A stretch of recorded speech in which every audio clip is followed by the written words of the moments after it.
Bonjour à toutes et bonjour à tous. Aujourd'hui, je vous propose d'aborder la déclinaison de l'adjectif épithète dans un groupe nominal indéfini. Pas de panique, cela va bien se passer. Commençons par observer et décrire la tenue de deux personnages, Lisa et Anton. Lisa trägt einen grünen Hut, einen grünen Rock, braune Schuhe. Anton trägt einen braunen Hut, ein weißes Hemd, eine braune Hose, eine braune Tasche, braune Schuhe. Nous avons ici des groupes nominaux indéfinis complément d'objets directs. Indéfinis signifie qu'ils sont introduits par un article indéfini de type ein, eine braune Tasche, ein weißes Hemd, einen braunen Hut. Comme un, une en français.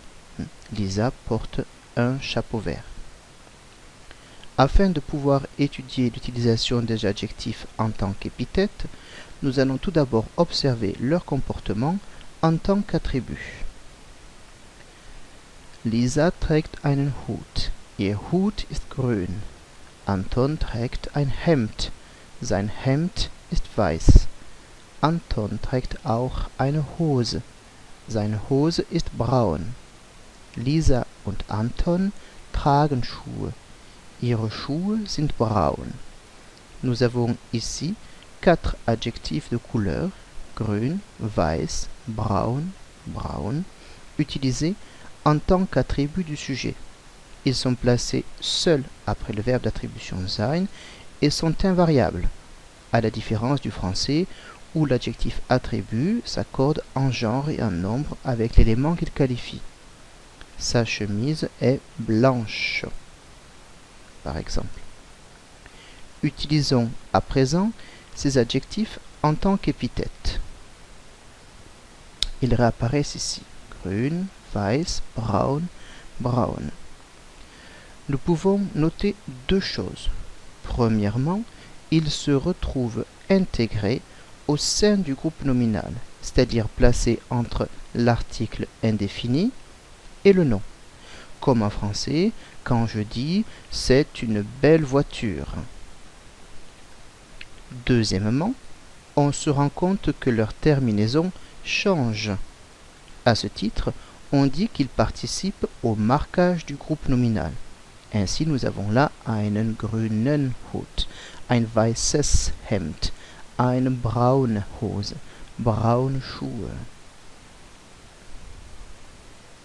Si nous récapitulons, l'adjectif épithète est donc placé entre l'article indéfini et le nom, et il prend une marque différente selon le nom qui suit.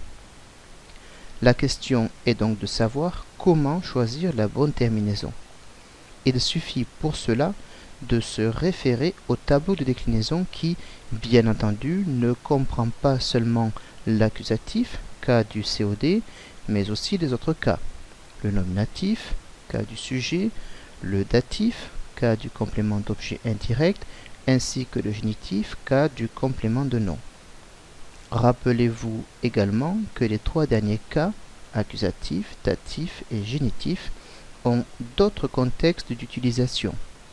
L'accusatif est aussi utilisé après les prépositions durch, für, gegen, ohne, Le datif est également obligatoire après les prépositions aus, bei, mit, nach, seit, von, zu.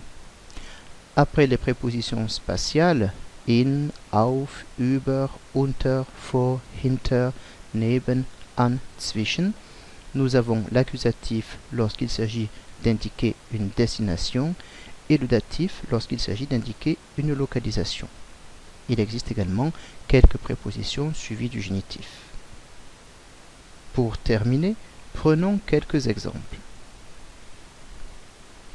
Tom trägt einen schönen Pullover. Tom porte un beau pullover. Nous avons ici un accusatif masculin parce que la phrase répond à la question « Que porte Tom ?» Tom porte quoi? Un beau pullover. Il s'agit d'un complément d'objet direct et le nom pullover est masculin. Nous allons donc avoir les terminaisons einen schönen Pullover. Ein weißes T-Shirt liegt auf dem Tisch. Un t-shirt blanc est posé sur la table. Ici, nous avons un nominatif neutre.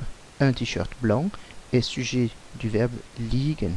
Nous allons donc avoir le cas du nominatif pour le neutre, à savoir la terminaison ici es, ein weißes T-Shirt. Mutti hat eine rote Hose gekauft. Maman a acheté un pantalon rouge. Maman a acheté quoi? Un pantalon rouge. Il s'agit ici d'un complément d'objet direct et le mot Hose est féminin. Nous allons donc utiliser les marques de l'accusatif pour le féminin et donc ici rajouter un E, eine rote Hose. Trägt einen gelben Hut mit einer langen Feder. Il porte un chapeau jaune avec une longue plume.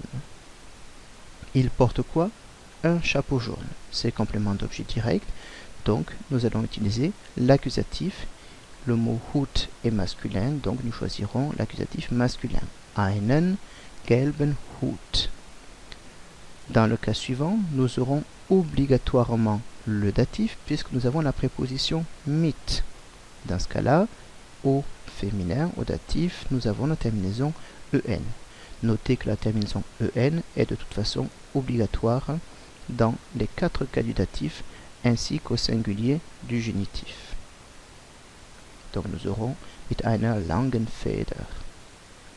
Die Kinder spielen mit einem Lustigschal von einer Alt-Großmutter. Les enfants jouent avec une écharpe rigolote d'une vieille grand-mère.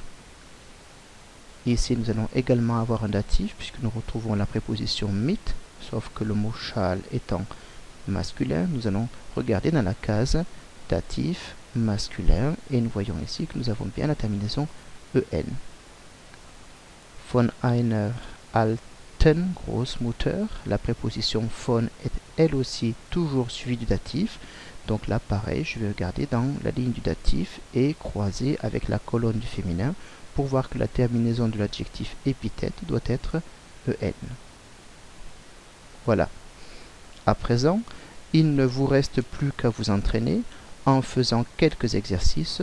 Je vous en propose 2 aux adresses suivantes. Si vous avez des questions, n'hésitez pas à me contacter. À très bientôt.